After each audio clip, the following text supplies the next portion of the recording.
part of the Tucson sector for U.S. Customs and Border Protection. Yeah, this is one of the busiest drug trafficking corridors in the country. For reference, last year there were more than 13,000 marijuana seizures in the Tucson sector alone, but not all of the drugs are stopped at the border. 9 News Side's Keaton Thomas joins us live. And Keaton, how far north are these drugs actually getting?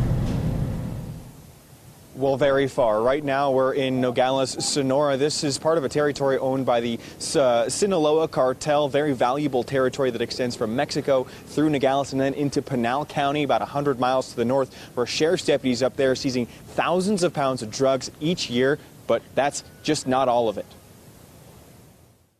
It started here.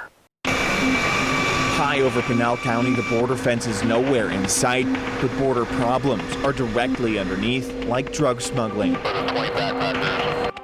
We're 70 miles north of the Mexican border, 30, 40 miles outside of metropolitan Phoenix, and this is going on here.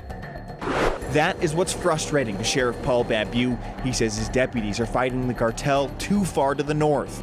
Take a look at the evidence and you see the extent of the cartel operations. These are within the last several days.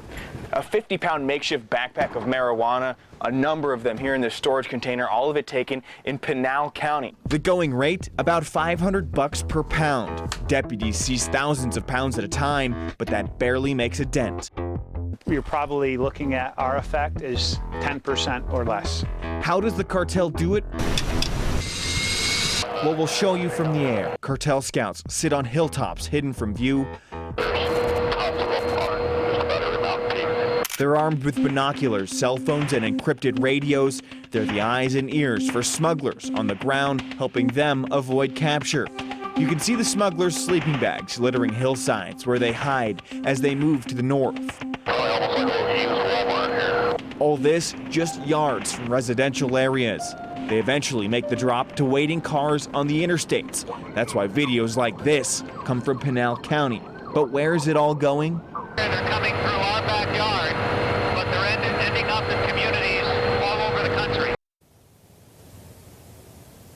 So a lot of what we just showed you was about marijuana, but Sheriff Babeu says there's other drugs coming across the border too. Here in Mexico, he says that they are clearing marijuana fields to grow poppies for heroin, a growing export to the United States. Guy and Stella.